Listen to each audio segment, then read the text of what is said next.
Well, Mike, I can't believe it. We're back with yet another episode of The Unlikely Innovators, and it's good to be back. It is good to be back. And of course, today we're joined by Dan Guillemette and Liana Bacon, and I was going to go down a huge list of all the things you're involved in, but I would love if you guys could do that. So thanks for coming on the show. What are you guys up to these days? Well, we got our finger in a bunch of businesses. My primary job is I own Centerline Architecture with another partner, and we also have the Knox Concert Hall, which we converted a 1937 Presbyterian Church into a concert hall, as well as the Night Owl. And Liana's also got some extras. I am the CEO of the Sudbury Real Estate Board for my day job, and then we also have Books and Beans, the cafe. And then they're taking their very busy time out of their schedule to come see us today. Now they're podcasters today. Yeah, they're locked in now, right? So one of the things that Mike and I were sort of, as we were going over like what you guys are into, a lot of your businesses are businesses of experience. And I wanted to sort of unpack that a little bit, because when you're selling commodities or you're a store that sells a product, that's a bit different than getting into the minds of the people that you'd be serving. So when you're doing Knox Hall, when you're doing Books and Beans or Night Owl, do you just make it something that you think is cool and hope there's enough people out there that would agree with you, or how does that process work? Do you want to take that one for? Well, I mean, Dan's in architecture, so it makes sense that he would be into the design side. And I've always really enjoyed interior design too.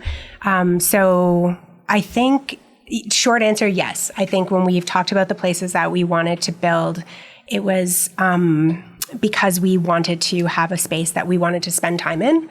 And we visited a few places in Toronto and elsewhere and kind of brought back some inspiration, I think, from those places. But definitely, I think the ambiance of each of the places is kind of important to how we were, designing it to get people to come. And then I guess you get pretty quick feedback after you hit the open sign, right? Oh yeah. I mean, the public is very good to critique, which is also not necessarily a bad thing. It helps to fix things and make things a bit better. And we have a tendency, because we have a lot of irons in the fire, we tend to start our projects at kind of a lower minimum and then upgrade it as we go. So we're not investing everything into it and find out this doesn't really work. So we have no music background. You were in a band and on CKLU. And whoa, that's a huge music background. But as far as understanding, how a room works and the sounds and acoustics and stuff like that. So with what we learned from the other projects when we got Knox, hey, we know we need sound, we know we need seats. Let's start there, and then we've kind of revamped a few things over the years, so it's been good. I have to take this question next because you're going to be aghast when you hear this, but Steve has not been to Knox Hall yet. So sorry. All right, I'll be heading out there. Yeah. That's the end of the podcast. I'm so sorry.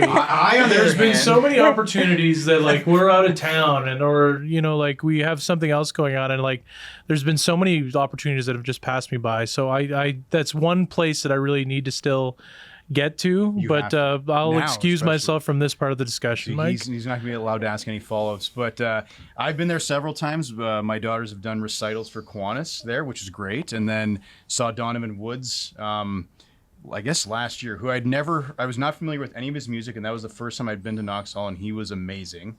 And the thing that stuck out to me, which is not a surprise because it's an old church, but the sound is amazing. Yeah, and the old churches were designed as a speaker. When we purchased it, you can literally stand at the altar and someone can be on the balcony and you can have a conversation at this tone and you'd hear no issues whatsoever. So we actually had to dampen it because once we electrified the equipment, it was too much, right? No kidding. Yeah. So the sound. We have curtains throughout, and that was, it's aesthetic, but it's also to help dampen that sound. Yeah.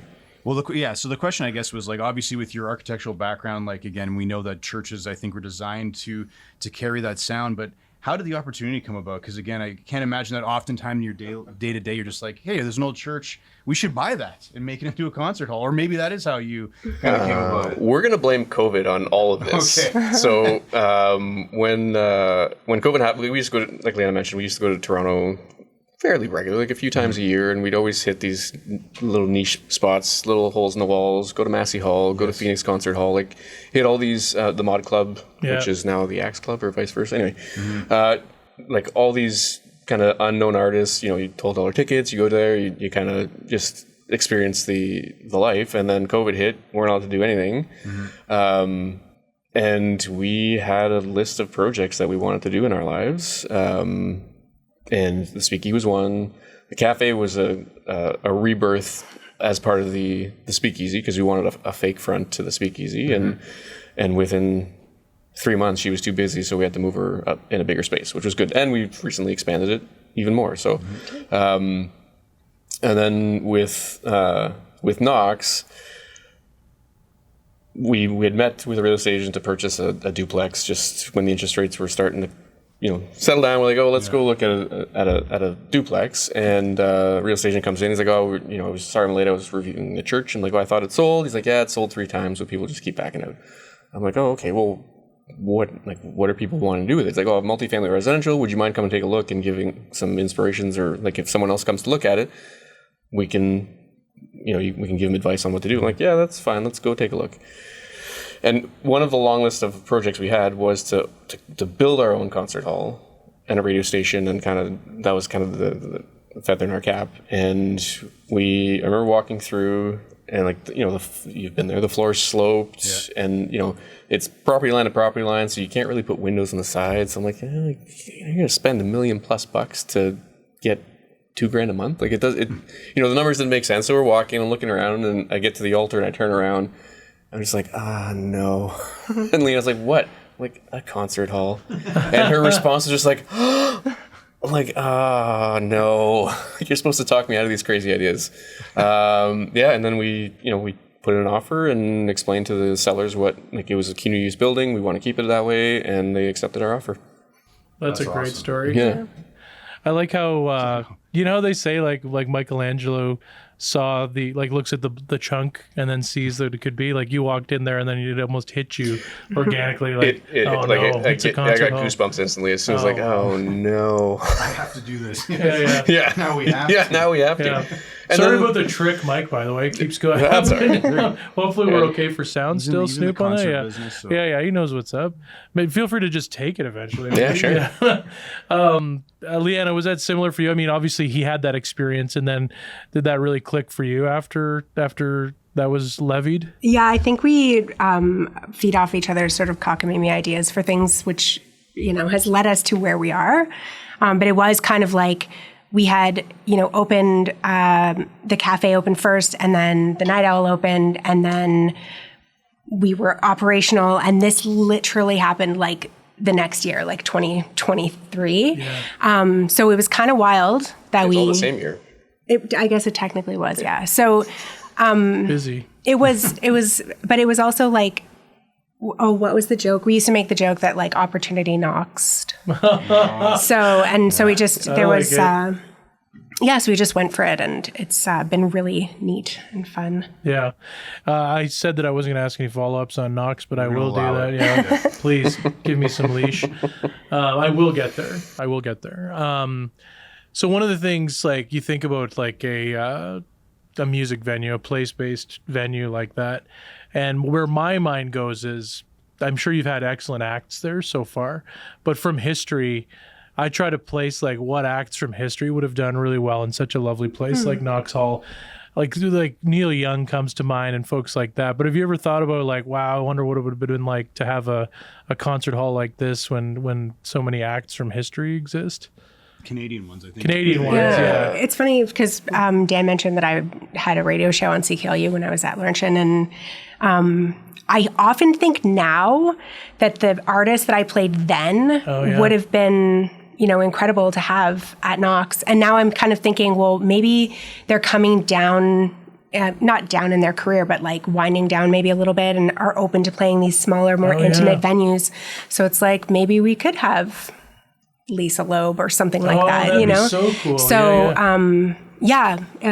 but I never thought of Neil Young. Yeah, that would have been really cool. Well, for it's sure. still possible, but I bet you he demands a pretty large audience still. I bet. Yeah, I mean, in high school I was listening to Bare Naked Ladies all the time, and having Stephen Page coming, like we sold out that show, which is it's July 24th, Steve. That's your chance. It's sold out. You can't even go. Sold out. Yeah.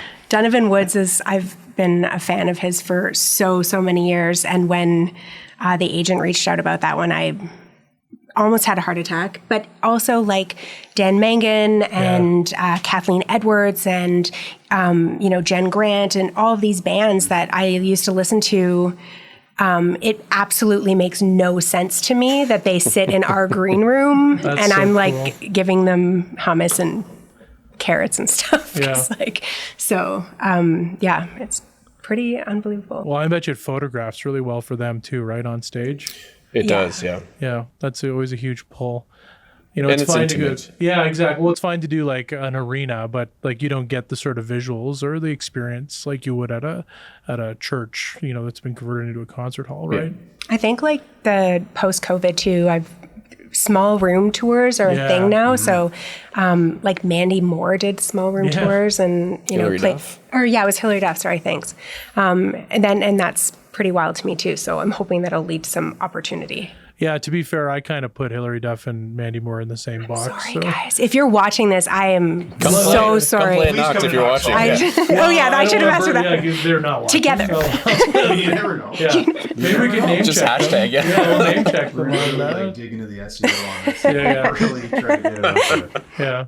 Dan, sorry you're struggling with That's that, all right. Mike. It's a bit of timer. It's a timer. It's slow. It's not Just like it stop drops talking fast, when it which is hits good. like midway. Yeah. Yeah. But I mean, even outside of the concerts, like I had the good fortune of going there for the premiere for the Porchetta documentary. awesome. And that was just like a really cool community event where like everyone sat down, got to watch this great film. And again, we had Brandon and John on the podcast. Oh, cool. We haven't released it yet. It's coming. It's coming, boys. Sorry about that. Good guys. But like great because you got to watch it and then you went downstairs. They had Porchetta from the 3 main stores that serve it. Yeah. Grab a drink and just The really, Trinity.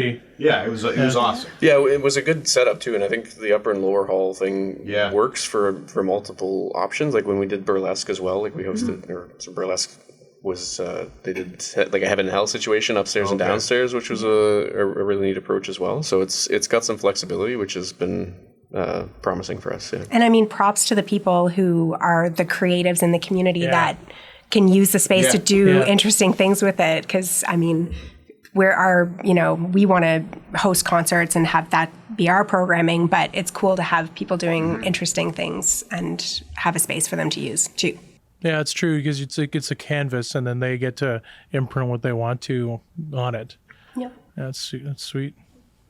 Well, we can keep talking about Knox Hall, but I also want to talk about Night Owl because again, I think a lot of people have a dream of owning a speakeasy. So Especially during the pandemic. yeah, so like again, it sounds like it was all kind of coalescing around the same time. But what brought that to fruition? I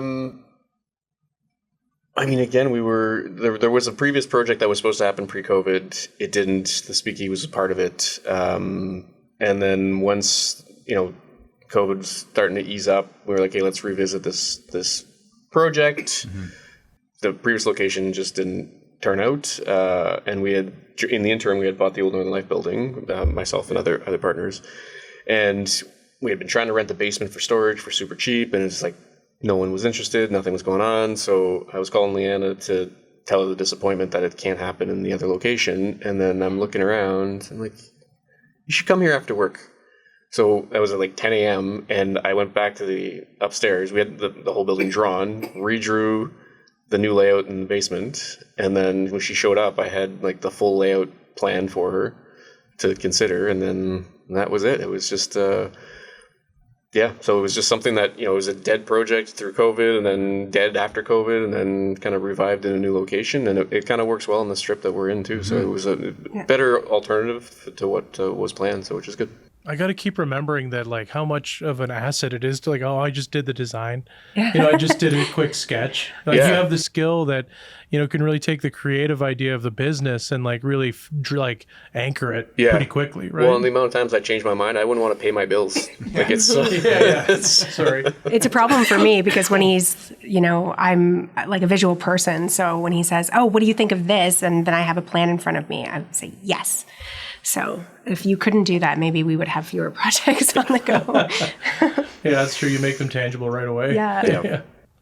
So like the speakeasy, I've been there a few times, so I'm not a neophyte to this. One thing I love is handcrafted cocktails. I'm going to assume you guys partake in that kind of thing. Do you have favorite cocktails that you offer at your bar or? otherwise? So Dan mentioned through like prior to COVID, this was something we had been talking about. So during COVID, which sometimes I'm like, maybe I shouldn't tell the story, but we just basically started trying cocktails at home. So we would do a different cocktail every night or every couple of nights, let's say once a week. Yeah. Let's say that. Let's say once a week. And so our cocktail menu is based on all of these recipes that we tried and then liked and then thought that they would be good. So our signature cocktail menu is built on all of these trials and the drinks that we wanted to come back to. So our most popular is called a Bramble. It's a gin cocktail that people really like.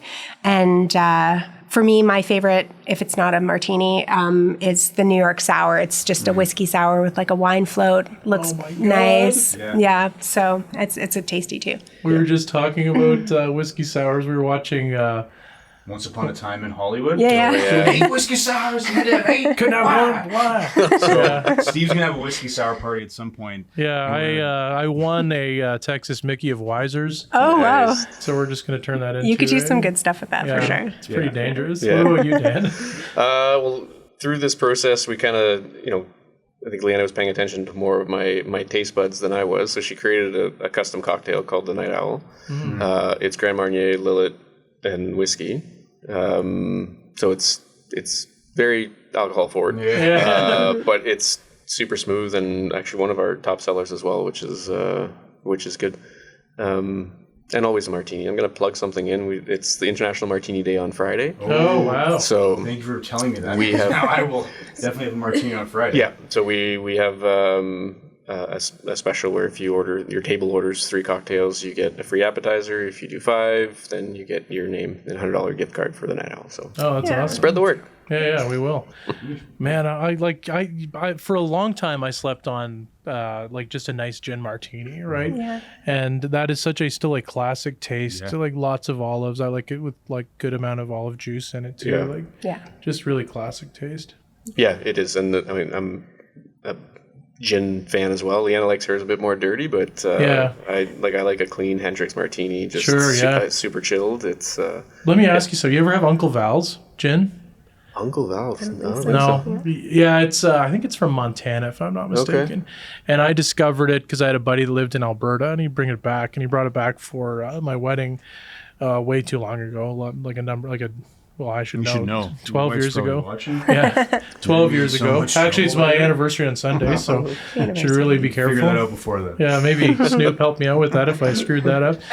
Yeah, we're gonna need to edit that. But the cool thing about it is, like, gin is not a monolith. You can get gin from a bunch of, like, the botanicals are added to gin, but this Uncle Val's, which you can get in. You can't get it in Ontario, but you can get it if you just hop to the border of Quebec. I do highly recommend Uncle Val's. It's unreal. Cool, It's one of the best ones I've ever had. Yeah. Steve and I once, way back in the day, were at a bar after a work event in Toronto, and we'd had what we thought I don't know what you're talking about. So paper plates, but they were paper planes. Yeah. And to this day, I think paper plate is a so- pretty good name. Like it would still work. so cringe. But it's like, these are really good. What are these called? The paper plates? No. Paper plane. I called it a cocktail. paper kite Yeah. one time to a customer, and then I was like, "That's not right. That's not what that So we're in is." good company. That we were at this place with a particularly snobbish friend of Mike's, and I had offered to pay for a round of what we thought were paper plates at the time, but they're paper planes, and I gave him I think like $45, and I remember just it would always like ring in my head. He said, "Oh, you think that's enough?" And I'm like, I guess not. But this is when like drinks were only expensive in Toronto. We still had cheap drinks up here, right? Yeah, this is pre-pandemic, probably a good $45 for 3 drinks was unthinkable then, right? So, but not if we had spent enough time at that particular bar. I mean, clearly this person did. So. Like, and let's be fair, like the guy had like the mustache and like the things Well, holding you his can like, usually know, Like I should have known. Were like, there this- suspenders involved? Yeah. As soon as there's Okay. suspenders involved, something's going You got on the money here. to do suspenders and belt? This is going to be expensive. And the coiffed, the really coiffed mustache was key.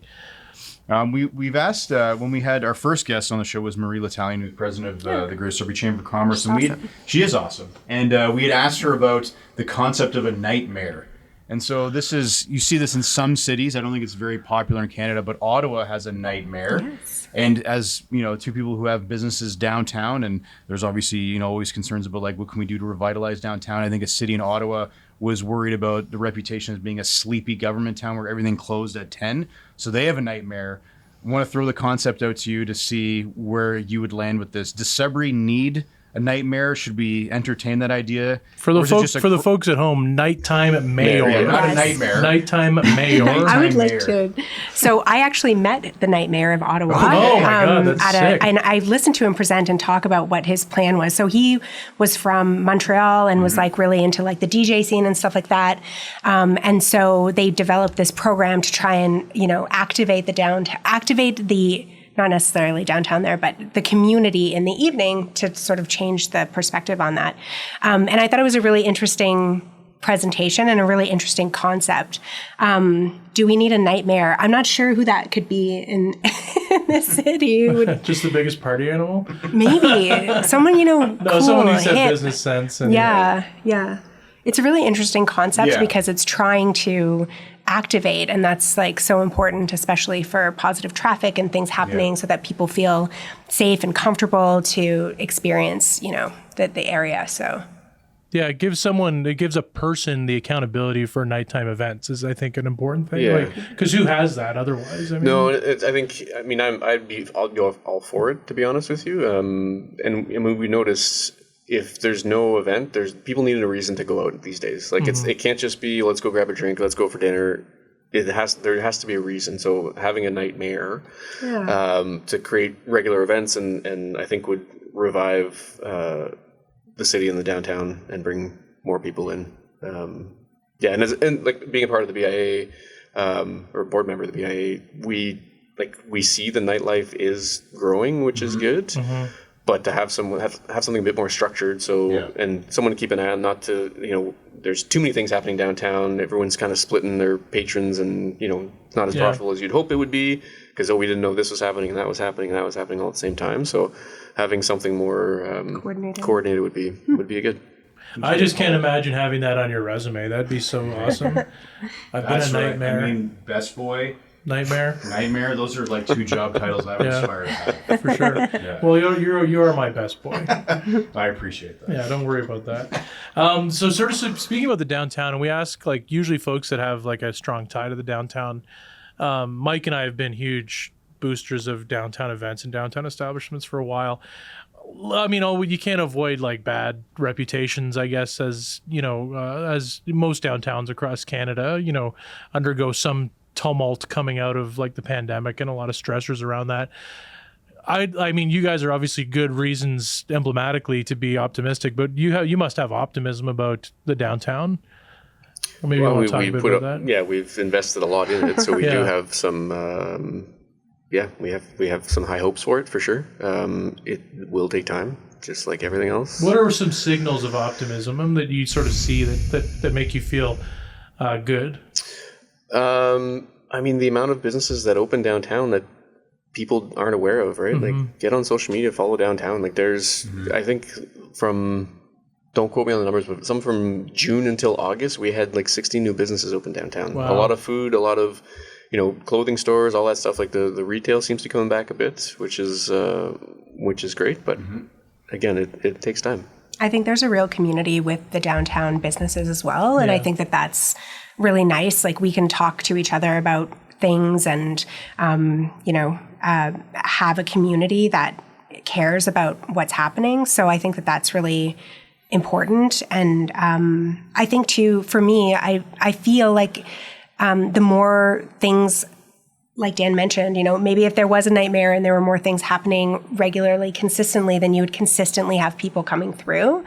And I think there's just a sense right now that things are a certain way. And so people aren't stepping a little bit out of their comfort zone just to see if it's, I hate to use the word palatable for them, but things were a certain way for a little while and things have changed. So now is an opportunity to come back and see what's going on downtown. And obviously we care about what happens. And I think we've seen, at Knox, a lot of people come from our community that maybe don't spend a lot of time downtown, and they go to restaurants here, they, check places out, they walk around. And so that positive traffic of people coming through is so great to see.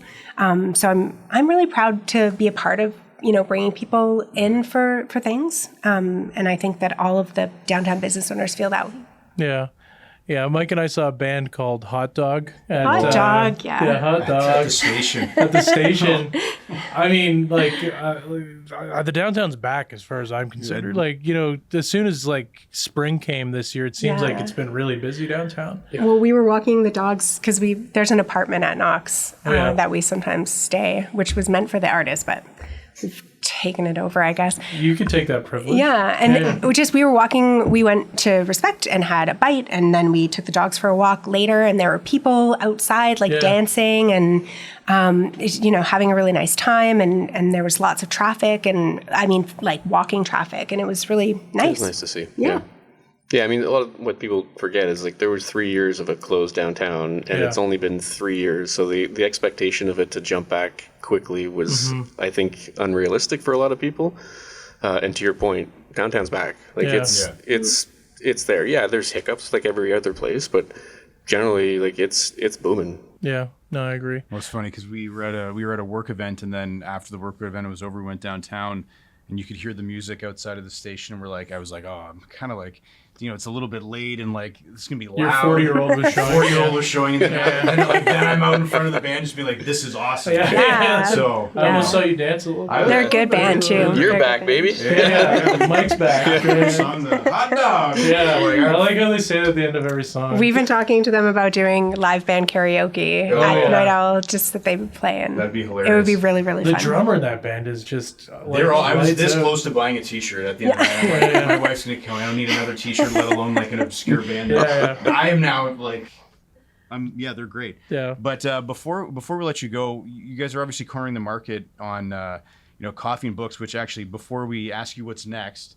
we never even talked about books and beans. So maybe before we ask you what are you doing next, maybe give you a little bit of time on books and beans and the expansion you mentioned earlier. Yeah. You want to plug that, and then kind of you guys can crystal ball where are we taking the empire now. What's also on the drawing board that Dan has there that you could share? Of course. Your podcast isn't long enough.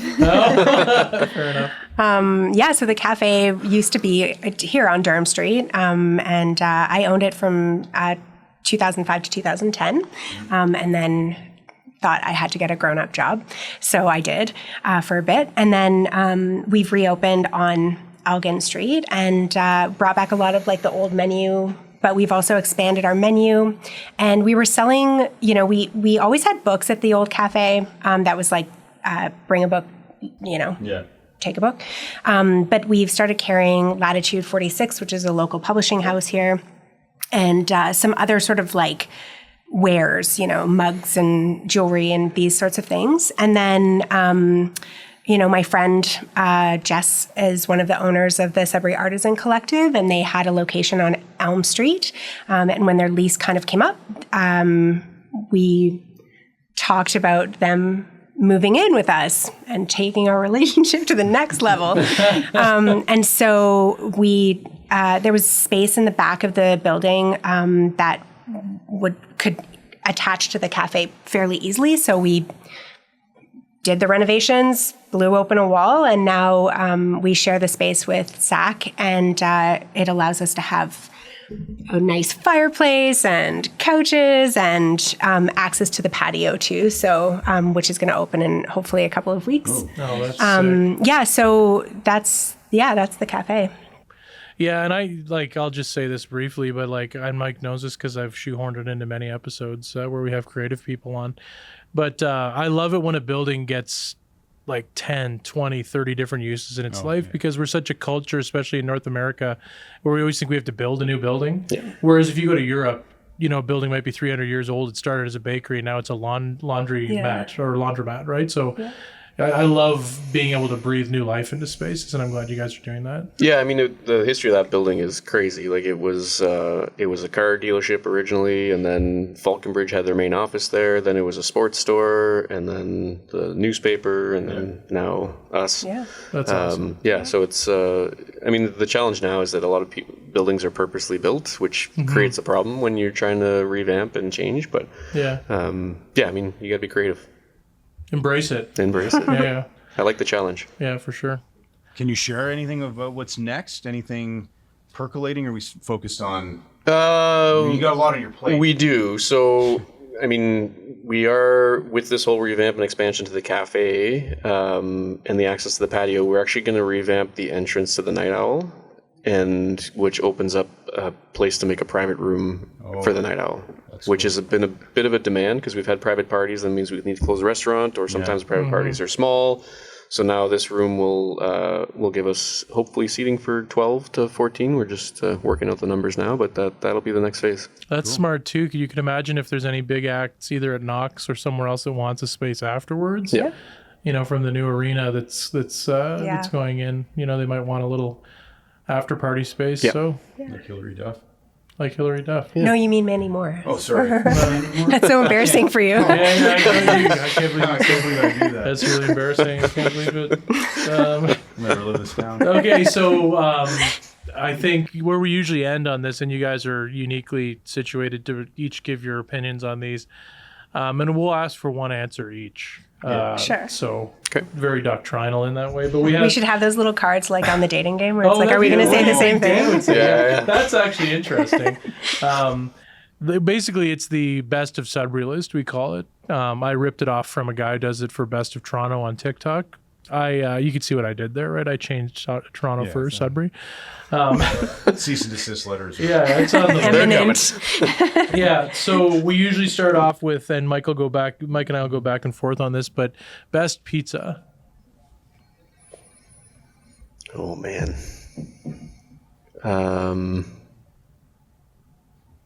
The Buddha. The Buddha. Yeah. Which pizza at the Buddha? The hamburger pizza. Oh, yeah. Yeah. The dill pickle one's pretty pizza, good. Yeah, that's the one. Oh, that's the one. Okay. I also like Buddha pizza. It's really good. I like Respect's pizza too. Yeah. Okay. I just actually found out that we got those those passports that Respect gives you that are blind and you're supposed to open them when so we never went back in the within the days. Yes. So then I opened it at no. home. Oh, no. It was a Why would you pizza do that to passport. yourself? Oh, no. Yeah. Why would you do that? We kept getting the $10 $3 and one. we only got $10 $10. ones. And I had another one, and that was dessert for a year. Oh. So we're like you. So you have to go to Respect more is the lesson of the Yes. story. Do Yeah. you remember when I won free pizza for a year from Topper's Pizza in Bring it second up every year? show. Well, I only bring it up because you brought up the passport, so that made me very popular at parties. I could do 2 Yeah. mediums a day. Oh, my A day. goodness. Yeah. Oh wow. Okay. Yeah. Yeah, Wow. I feel like you're doing that at Respect. Well, I used to be an You're agreeing to Adonis, say and now I you're- look like this as a result, right? So, Look what this Yeah. passport did. yeah. So from pizza to burgers, best burger. The bistro at the townhouse. Yeah, I like Townhouse burgers too. See, mine's the number 4 at Townhouse. Burger number Number 4, yeah, that's another good Yeah, one. that's a good one. My wife gets the bistro. It's really good too. Yeah. Best wings. Can it be like in history? Yes. Yeah, we did make Yugi's. that a lot. Yugi's, yes. Yugi's We've heard wings. that answer. Hands down. Doghouse. Yeah. Doghouse. Doghouse. Yeah, that's mine. If you ever want to see the Yugi's sign, it's at Station 84. Yeah. Yeah, because I think Justin literally said, Yugi's is closing, I'm opening a bar to go to. So, Yeah. that's that what tracks. Yeah, I used yeah. to live on Highland, and I know like we hung yeah. out with friends of ours. So. yeah. Does Well, he he's have cousin- the recipe for the Yugi's? That I don't know, but I wouldn't put it past him. Can you find out? Yeah, of course I could find out. So, like, I know Justin through Eric Toro, who I think you probably know Yeah. from Appraisals North because they're Yeah. cousins. Oh, okay. So we go there pretty often. But yeah, I'll ask him next time I'm in there about the recipe. Yeah. Best fine dining. Now, we have to put a caveat on that. It's not like we're a destinational culinary destination Some in might Sudbury, say. but best fine dining Ridiculous. for DQs. Yeah. I second that. Yeah. Yeah. That was our first non-downtown answer. I was waiting for an exclusive downtown best of list, but we're doing pretty good. Yeah. No, We go I would agree with to that. Wander and Wine. Yeah. Oh, Often yeah. enough for- Isn't that a breath of fresh Yeah. air? My It's God, nice. I love going to that place Yeah. too. Yeah, I got you going on the drink before the meal, eh? Yeah, and I mean, we were at the Refectorio sexy thing I last do. week for the Queen and David Bowie show. Yeah. Went for a glass of wine and then went over across the street. Perfect. Perfect Nice. proximity for it. Yeah. Yeah, it's- Oh, yeah. great. Yeah. Who knows? Like those things go together, and like it's almost seems like it's organic, but like Yeah. Yeah. you know, Oh, you're up. Yeah. Yeah. So this one is best hidden gem, which can be anything really. Any People have said experience. food, Doesn't have to be or- The food. night owl. I was just saying, Night Owl, Knox Hall. You've got a couple you could pick from. Josie's. Oh, you're not the, supposed to hidden- talk about that. I know. I'm It's sorry. secret. I can't. It's so good. It's a secret place. Yeah. I've never been. Oh, go. Yeah, If you my can get wife's in been now. begging me to go. We, for like the first 2 years, we went often, and now it's really busy and you can't always get in. Yeah. Really? Just- Okay. yeah. That's God, good. that builds that Good exclusivity. problem. It does, yeah. Yeah. Yeah. Okay. Good I food. will too. try. Yeah. Was that for you as well, Dan? Josie's? Oh, no, you said the night owl. We'll yeah. leave that as the answer. All right. Yeah. We'll leave that as I'll the keep answer. it there. Yeah. I think it is a hidden gem too, because like I know about it, and I think all my friends do. But I think if you ask anyone older than us, Yeah. they don't know about it, and I think that's what we need to do. What I always think is awesome as a Sudbury resident is when you see like those influencers on Instagram and they'll be like, I'm going, and they'll do the video of going into the night owl. It's like, Yeah. I go there. I know Yeah. this place. Yeah. Yeah. That was like seeing it on Shoresy. It was Yeah. wild. That was so God, we cool. could ask you Shoresy's questions. Yeah. Yeah. Martinis. Yeah. Sort of to round it out, best outdoor experience. I don't know how outdoorsy you guys are, but if you are, what if someone's coming in from out of town? What would you do with them outdoors? I mean, it depends on how outdoorsy they are. I mean, a walk on Bell Park is always Oh yeah. just an easy kind of, you feel like you're outside of the city without being surrounded by black flies, especially this time That's of true. year. There are no black flies at Yeah. Bell Park. Dan's firm did the lookout at Lake Oh, yeah. Laurentian Conservation, which Oh, is yeah. quite Oh, beautiful. yeah. That's a Yeah, nice that's a one, too. nice trail. Yeah, I like yeah. that. Yeah. Yeah. A little bit more outdoorsy if someone has mobility issues, but Yeah. yeah, that's also a great one to walk. Both good answers. I like it. I think those are some of Walking the best of Sudbury answers we've had. Well thought out. Yeah.